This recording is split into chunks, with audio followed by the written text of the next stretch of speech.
Hello friends, good morning. कैसे हैं आप लोग? कैसी तैयारी चल रही है? अच्छी चल रही है ना? मैं क्वेश्चंस भी डाल रही हूँ, आप देखिएगा। उसमें प्रीवियस ईयर के नेट के पेपर 1 के क्वेश्चंस मैं डाल रही हूँ। वो भी इम्पॉर्टेंट प्रूफ हो सकते हैं, इसलिए उनको ध्यान दीजिएगा। आज हम लोग पढ़ेंगे taxonomy of instructional objectives.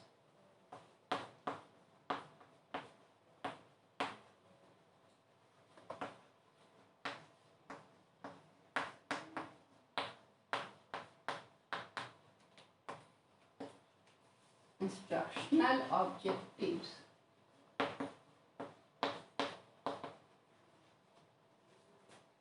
Taxonomy का मतलब होता है क्लासिफिकेशन।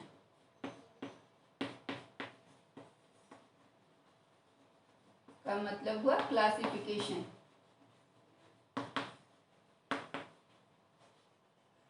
तो हमने एजुकेशन में सबसे ज़्यादा बहुत नाम सुना है ब्लूम का। तो ब्लूम का टैक्सोनॉमी को आज हम देखेंगे कि वो अपने एजुकेशनल इंस्ट्रक्शनल ऑब्जेक्टिव्स जो हैं, इंस्ट्रक्शनल ऑब्जेक्टिव्स को किस तरह से उन्होंने अलग अलग कैटेगरी में बांटा है। तो हम 3 कैटेगरी में देखेंगे। पहला है कॉग्निटिव डोमेन, दूसरा है अफेक्टिव डोमेन और तीसरा है साइकोमोटर डोमेन। तो टैक्सोनॉमी से के साथ किसका नाम जुड़ा है? ब्लूम का। तो इसे हम ब्लूम्स टैक्सोनॉमी भी कहते हैं। हालांकि जब हम साइकोमोटर डोमेन में जाएंगे तो अलग नाम हो जाएगा। ब्लूम टैक्सोनॉमी का कॉग्निटिव डोमेन में क्या क्या चीज है? कॉग्निटिव का मतलब होता है नॉलेज। कॉग्निटिव डोमेन मतलब नॉलेज के डोमेन में क्या क्या उन्होंने ऑब्जेक्टिव रखा है। ऑब्जेक्टिव इंस्ट्रक्शनल ऑब्जेक्टिव का मतलब क्या हुआ? जब टीचर पढ़ाने जाता है तो जो पढ़ाता है उसे इंस्ट्रक्शंस कहते हैं। तो उसके इंस्ट्रक्शनल ऑब्जेक्टिव्स में किस किस तरह के टॉपिक्स होते हैं या किस तरह से पढ़ाई कराई जाती है, तो क्या क्या डेवलप होता है पढ़ाने से, उसको हम एक एक करके देखेंगे। तो सबसे पहला है कॉग्निटिव डोमेन का। कॉग्निटिव डोमेन हो गया नॉलेज से रिलेटेड, नोइंग। ठीक है, तो कॉग्निटिव डोमेन में आता है पहला नॉलेज। तो टीचर जब पढ़ाने जाता है तो सबसे पहले स्टूडेंट्स के नॉलेज के हिसाब से कुछ ऑब्जेक्टिव्स बना के लेकर जाता है। तो उसमें क्या है कि इससे स्टूडेंट्स के कॉग्निटिव डोमेन में इंटेलेक्चुअल एबिलिटी को डेवलप करना होता है, ज्ञान को बढ़ाना होता है। और ये लर्निंग का मेन डोमेन है। कॉग्निटिव डोमेन जो है सो लर्निंग का कोर डोमेन है, मेन डोमेन है। तो इसमें पहला आता है नॉलेज। नॉलेज में क्या है कि इसमें टीचर उस तरह की चीज़ें पढ़ाते हैं, बताते हैं जो केवल रिकॉल करके इंफॉर्मेशन देने वाला है, जिससे उनकी रिकॉलिंग एबिलिटी बढ़ती है, इंफॉर्मेशन गैदर करने की एबिलिटी बढ़ती है। इसमें उदाहरण हम ले सकते हैं कि वो बताएंगे ताजमहल कहाँ है, कुतुब मीनार कहाँ है। तो इस तरह के क्वेश्चंस जो होते हैं, जो रिकॉल करके बताने वाले होते हैं, ये नॉलेज होता है। ये बहुत प्राइमरी डोमेन होता है। मतलब इंस्ट्रक्शन ऑब्जेक्टिव का सबसे पहला और प्राइमरी एरिया होता है नॉलेज, जिसमें नॉलेज से रिलेटेड चीज़ें बताई जाती हैं। दूसरा होता है कॉम्प्रीहेंशन। इसमें रिकॉल एंड रिकॉग्निशन भी हम कर सकते हैं कि पिक्चर दिखा के रिकॉग्नाइज कराना कि ताजमहल की पिक्चर है, ये कुतुब मीनार की पिक्चर है, इस तरह की। अगला है कॉम्प्रीहेंशन। कॉम्प्रीहेंशन में क्या करते हैं कि टीचर इस तरह का चीज़ लाते हैं या पढ़ाते हैं जिससे कि बच्चे उसकी मीनिंग को ग्रास्प करते हैं, अंडरस्टैंड करते हैं, कॉम्प्रीहेंड करते हैं और पूरे मटेरियल को समझते हैं। तीसरा होता है एप्लीकेशन।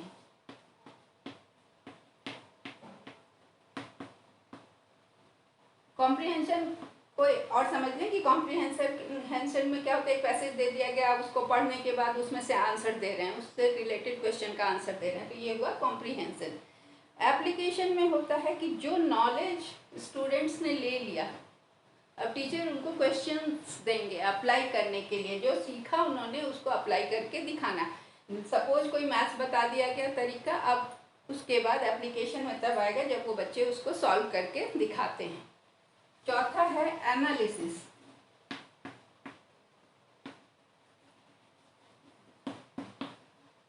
एनालिसिस का मतलब हुआ विश्लेषण करना, मतलब कि जो भी पढ़ाई हुई, टीचर ने जो भी पढ़ाया उसका छोटे छोटे पार्ट्स में बांटकर उसको एनालाइज करना और उसका रिलेशन, मतलब उसको छोटे छोटे टुकड़े में बांटना, फिर उसको समझना, फिर पूरे उसको टॉपिक वाइज या सब टॉपिक वाइज अंडरस्टैंडिंग तो करने के लिए एनालिसिस किया जाता है।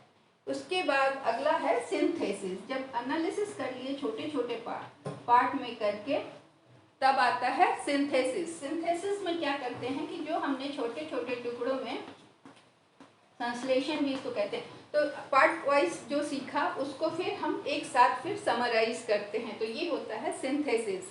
इवैल्यूएशन में क्या होता है कि फिर इसके बाद छठा आता है, पांचवा knowledge, comprehension, application, analysis, synthesis, and इसका छठा पार्ट है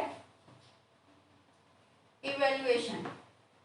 टीचर के इंस्ट्रक्शनल ऑब्जेक्टिव में ये सारे पार्ट्स होते हैं। सबसे पहले नॉलेज दिया, फिर कॉम्प्रिहेंशन, उसके बाद अप्लाई करना, जो सीखा उसको एनालाइज करना छोटे छोटे पार्ट्स में, फिर सबको मिलाकर एक साथ बोलना। अब इवैल्यूएशन में जो आता है कि जो भी मटेरियल्स या जो भी टीचर ने सिखाया एक पर्पस से, उसका आंकना, मतलब टेस्ट लेना, जांचना, क्वेश्चन पूछना कि जो भी पढ़ाया गया उसका वो जवाब दे पा रहा है कि नहीं, तो ये हो गया इवैल्यूएशन। तो इस तरह कॉग्निटिव डोमेन में ब्लूम टैक्सोनॉमी के 6 एस्पेक्ट हैं जिस पर टीचर अपने इंस्ट्रक्शनल ऑब्जेक्टिव को बेस करके क्लास में पढ़ाने आता है और इन सब प्रोसेस से अपने पढ़ाई को जज करता है। अगला डोमेन है अफेक्टिव डोमेन।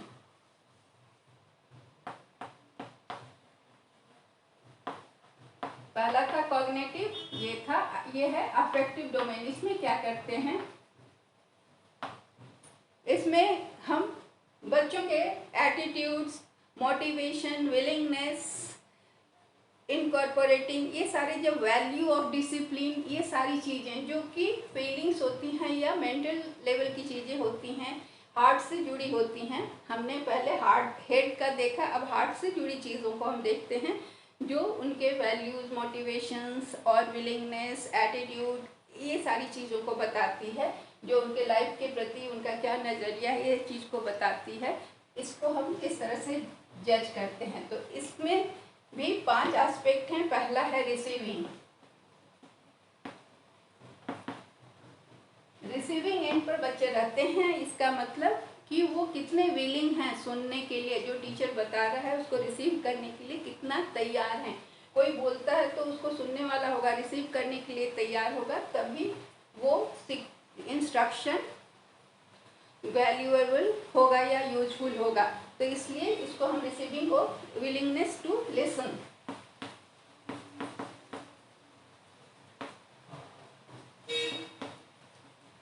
टू लिसन, ये एक ऑब्जेक्टिव है, इंस्ट्रक्शनल ऑब्जेक्टिव, कि जब टीचर पढ़ाए तो बच्चे उसको सुनने के लिए तैयार हों। दूसरा है रेस्पॉन्डिंग।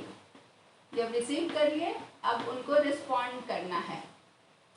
रिस्पॉन्ड करने के लिए भी, मतलब रिस्पॉन्ड तभी वो करेंगे जब वो पार्टिसिपेट करने के लिए तैयार हैं। टीचर जो पढ़ाया उसको सुना, उसके साथ जब टीचर पूछ रहे हैं तो रिस्पॉन्ड करना। रिस्पॉन्ड करना मतलब रेडी टू पार्टिसिपेट।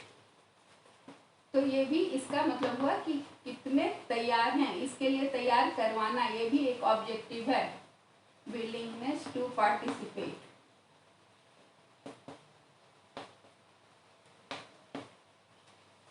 तीसरा है वैल्यूइंग। वैल्यूइंग का मतलब होता है कि कितना इन्वॉल्व हो रहे हैं, टीचर पढ़ा रहा है तो उसको कितना महत्व दे रहे हैं, कितना इन्वॉल्व हो रहे हैं क्लास में, कितना ज़्यादा इंटरैक्टिव हो रहे हैं, कितना कंसंट्रेट कर रहे हैं, ये चीज़ पता चलती है। तो इसे हम कहते हैं विलिंगनेस टू इन्वॉल्व।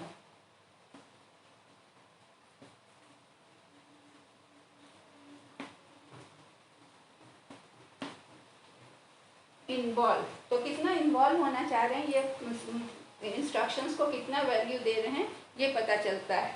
उसके बाद अगला है इसी में चौथा नंबर, ऑर्गेनाइजिंग।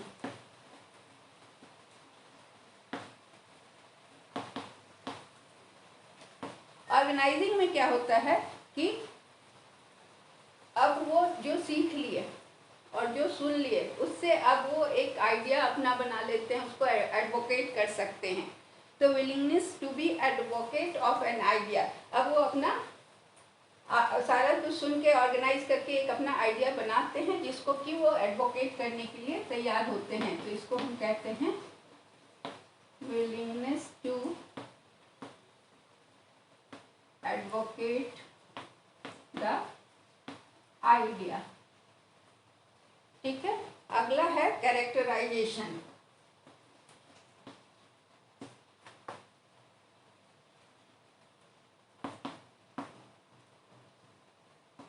इसमें क्या होता है कैरेक्टराइजेशन में कि अब आपने सुन लिया, सीख लिया, अब आप उससे प्रभावित हुए और वो चीज़ को अपने में कैरेक्टराइज कर रहे हैं, मतलब अपने बिहेवियर में चेंज ला रहे हैं, अपने वे ऑफ लाइफ को बदलने के लिए आप तैयार होते हैं, तो इसे हम कैरेक्टराइजेशन कहते हैं। इसमें क्या है, इसको कहेंगे विलिंगनेस टू चेंज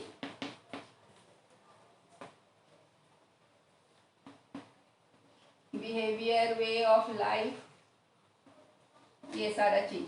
तो ये क्या है, अफेक्टिव डोमेन जो है वो मेंटल स्टेट को प्रभावित करता है और उसमें चेंज लाने की कोशिश करता है। अगला है साइकोमोटर डोमेन, जिसको सिम्पसन ने दिया था। साइकोमोटर डोमेन के साथ सिम्पसन एंड हैरो का नाम आता है।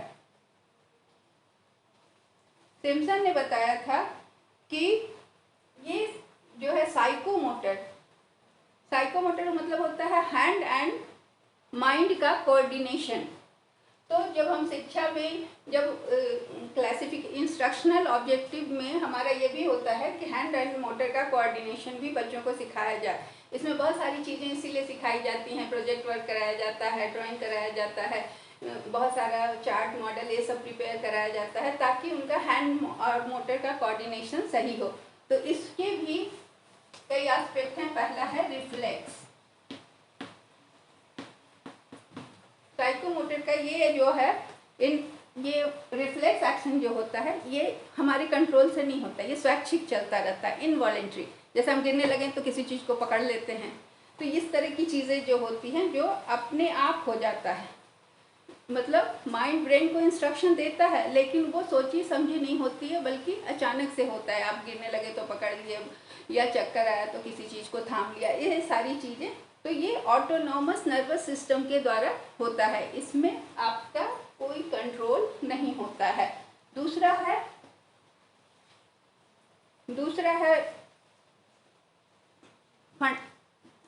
Basic fundamental movement. दूसरा है बेसिक फंडामेंटल मूवमेंट्स।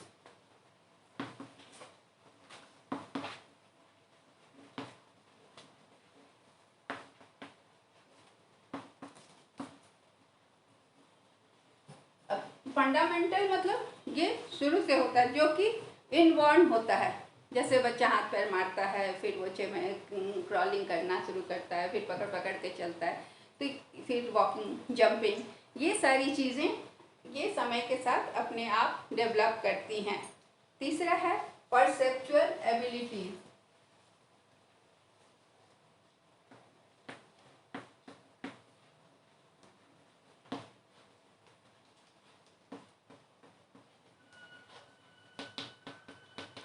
ये इंस्ट्रक्शनल ऑब्जेक्टिव के साथ साथ ये सारी चीज़ें को जोड़ा गया है, क्योंकि आगे जब जीवन के में जैसे जैसे आगे बढ़ते हैं ये सारी चीज़ें भी डेवलप होती हैं इंस्ट्रक्शन के थ्रू।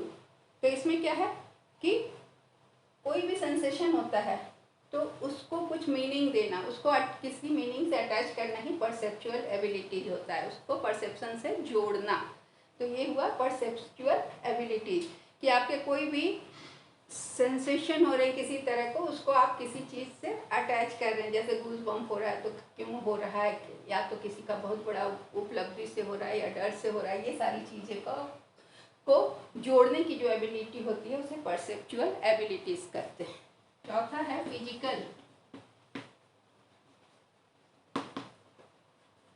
Physical abilities. ये फिजिकल एबिलिटीज जो होती है, इसको क्या होता है कि डेवलप करना होता है। जैसे जैसे एज बढ़ता है तो ये सब डेवलप होता है। जैसे रफ वेदर है, बहुत गर्मी है, उसमें आप कैसे रहेंगे, बहुत गर्म ज़मीन पे आपको चलना पड़ रहा है, आप ताजमहल जाते हो देखने, वहाँ चप्पल नहीं पहन के जाने दिया जाता है और बहुत फर्श गर्म होता है, फिर भी आप उस पर चलते हो। तो ये सब आपका फिजिकल एबिलिटीज़ को बताता है। हार्ड लेबर करना, मेहनत, जो कुछ लोग बहुत मेहनत कर पाते हैं, कुछ लोग नहीं कर पाते हैं, तो ये सारा चीज़ फिजिकल एबिलिटीज़ को बताता है। और ये बहुत सारे काम करने से, जैसे खुदाई, मतलब कृषि का कार्य करना या पानी पौधों में देना, ढो के ले जाना, पानी भरना, ये सारा चीज़ जो है इसको डेवलप करता है। उसके बाद है स्किल्ड मूवमेंट। ये सारा मूवमेंट है आपका कि किस किस तरह का साइकोमोटर मूवमेंट्स होता है। अब स्किल्ड मूवमेंट में क्या है कि इसको आपको सीखना पड़ता है। स्किल्ड मूवमेंट होगा जैसे स्केटिंग, आप टाइपिंग, स्विमिंग, ये सारी चीज़ें आपको ट्रेनिंग लेनी पड़ती है, तब इसमें आपको आप स्किल्ड होते हैं इसमें, और आप एफिशिएंटली ये सब मूवमेंट को कर पाते हैं। छठा है नॉन डिस्कर्सिव।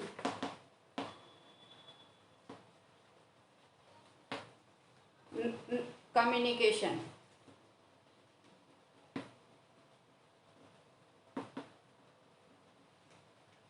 इसमें क्या होता है कि इसमें बहुत ज़्यादा हाई लेवल का साइकोमोटर एक्सपर्टीज चाहिए होता है। जैसे आप डांस करते समय जब फेशियल एक्सप्रेशन से आप तरह तरह के मनोभाव को दिखाते हैं, तो उसके लिए आपको बहुत ज़्यादा हाई लेवल का प्रैक्टिस करना पड़ता है, तभी आप उस तरह का मुद्रा भी दिखा सकते हैं, हाथों का या आँख का एक्सप्रेशन, ये सब दिखाने के लिए जो ओवर्ट बिहेवियर आप जो दिखाते हैं थ्रू कम्युनिकेशन, मतलब आप डांस के जरिए बता रहे हैं लोगों को।